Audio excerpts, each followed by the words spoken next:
Buzzer Anies panik, serang KPK membabi buta, ditulis oleh Manuel dari laman siwar.com.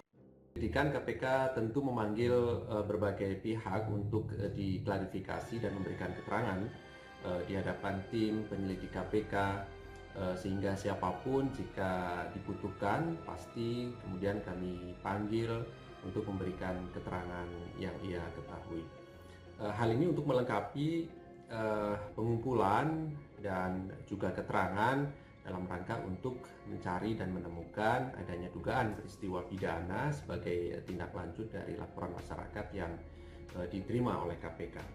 Dan tindakan ini tentu sebagai salah satu langkah KPK agar kami bisa mendapatkan gambaran utuh terkait dengan dugaan peristiwa pidana dimaksud. Untuk itu KPK juga berharap kepada pihak-pihak yang dipanggil oleh tim penyelidik KPK untuk kooperatif hadir, menerangkan apa yang ia ketahuinya, dan tentu ini dalam rangka untuk kelancaran proses penyelidikan yang sedang kami lakukan.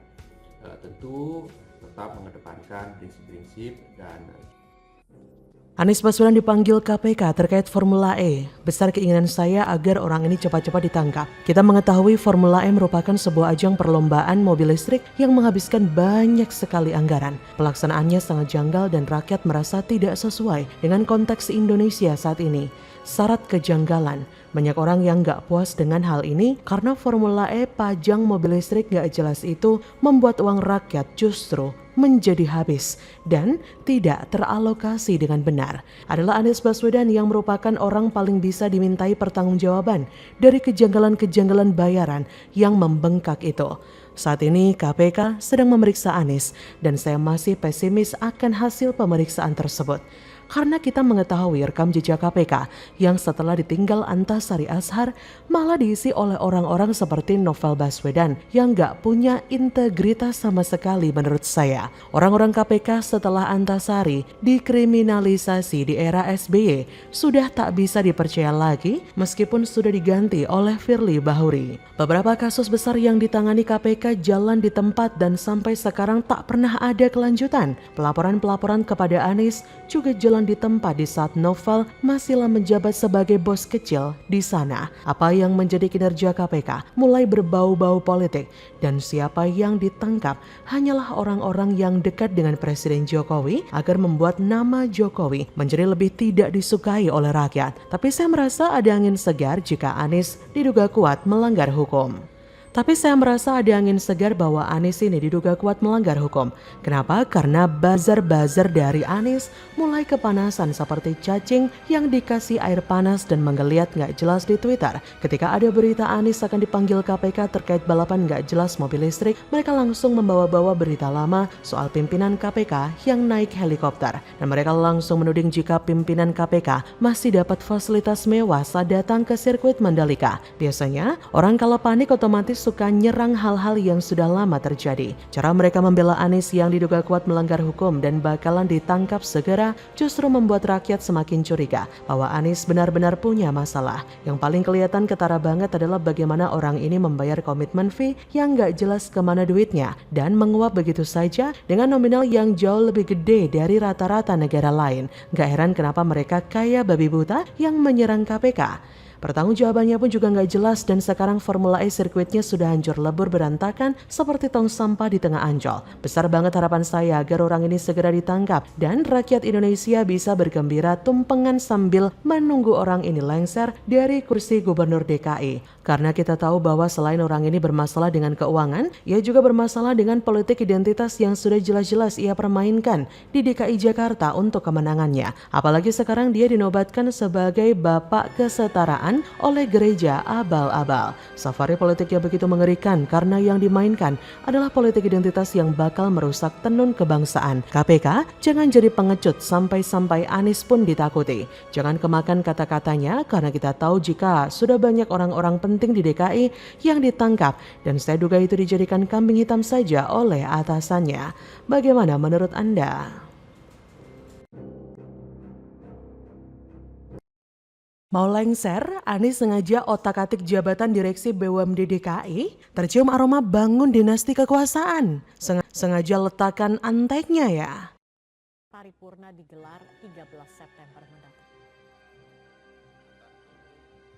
Dengan mengingatkan kita semua bahwa kita merdeka untuk mendapatkan. Ini kan nanti kan kita kan untuk mekanisme seperti apa kan kita kan masih nanti kan dijadwalkan secara bakmus ya untuk rapat-rapat istilahnya rapat pimpinan gabungan gitu kan. Nah secara khusus kami kan bahwa sampai saat ini pun kita kan masih artinya rapat-rapat secara intensif tentang istilahnya pertanggungjawaban kegiatan di 2021 ya. Sampai saat ini sampai hari ini pun gitu kan. Itu kan kami terus menerus kan maraton kan. Nah jadi baru misalnya nantinya setelah kemarin itu ada Bamus, tadi sudah baru awal penjadwalan aja untuk istilahnya pengumuman secara resmi gitu kan untuk masa pemerintahan gubernur. Ketua DPRD Provinsi DKI Jakarta Prasetyo Edi Marsudi mengkritik habis-habisan langkah Gubernur DKI Anies Baswedan yang melakukan perombakan jajaran direksi BUMD dan pejabat eselon 2 jelang berakhirnya masa jabatan pada pertengahan Oktober mendatang. Prasapan akrab Prasetyo menilai kebijakan Anies terkait perombakan posisi itu patut untuk dicurigai. Ia meyakini Anies sedang memanfaatkan sisa masa jabatannya untuk membangun dinasti. Pras kemudian memberikan contoh di mana pada akhir Agustus Anies resmi mengambil sumpah dan janji 3 pejabat eselon 2. Di antaranya Mawardi sebagai asisten deputi kebudayaan, Atika Nurrahmania sebagai kepala Badan Perencanaan Pembangunan Daerah atau Bapeda dan Nasruddin Djoko sebagai wakil kepala Badan Pengelolaan Keuangan Daerah atau BPKD. Pras juga menyoroti pergantian sejumlah jajaran direksi BUMD strategis belum lama ini seperti Perumda Pasar Jaya, PT MRT Jakarta Perseroda dan PT Pembangunan Jaya Ancol. Padahal BUMD tersebut sedang lari kencang-kencangnya untuk ngebut menyelesaikan pembangunan fase 2 MRT yang merupakan program nasional bukan provinsi.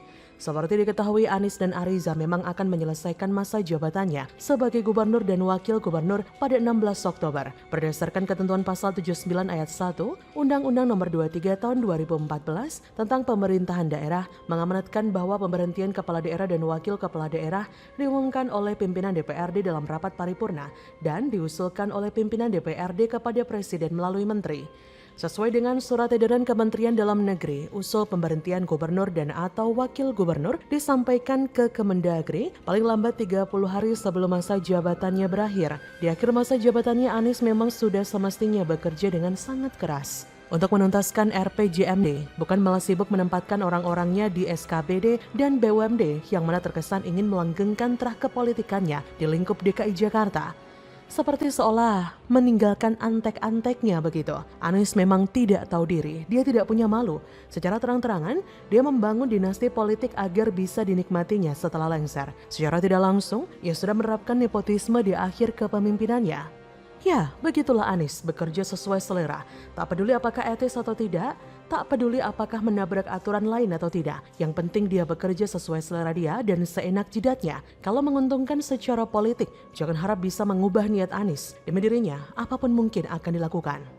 Padahal beberapa waktu lalu dia bicara soal pemerintah daerah jangan bekerja sesuai selera tapi harus mengacu pada RPJMD, yaitu seperti menampar diri sendiri tapi masih belum sadar-sadar juga. Kalau ditanya apakah Anies profesional dan berpengalaman, kerjanya aja banyak yang gak beres. Masa bisa-bisanya ubah nama rumah sakit jadi rumah sehat? Ini bukan kerjaan profesional dan berpengalaman. Orang yang kerja magang pun belum tentu akan berpikir sekonyol itu. Maka dari itu Kejaksaan Agung harus mengusut dugaan kasus nepotisme ini. Jangan biarkan bapak politik identitas ini melanggengkan kepemimpinannya. Dan karir politiknya harus dihabisi sesegera mungkin. Jangan sampai dia diusung menjadi calon presiden. Yang jelas Mendagri tidak akan asal-asalan merekomendasikan orang untuk jadi calon PJ gubernur. Beda kayak Anies yang sering asal-asalan bikin kebijakan demi kepentingannya sendiri. Asal-asalan bikin aturan yang menabrak aturan lain sampai bikin banyak orang kerepotan dan kesal. Jangan bandingkan, jauh bedanya. Untung saja Ahok tidak nganggur. Kalau tidak, Ahok jadi PJ Gubernur DKI kan seru banget. Babrak Anies bisalah dibuka satu persatu. Ibarat mengiris bawang selapis demi selapis. Bagaimana menurut Anda?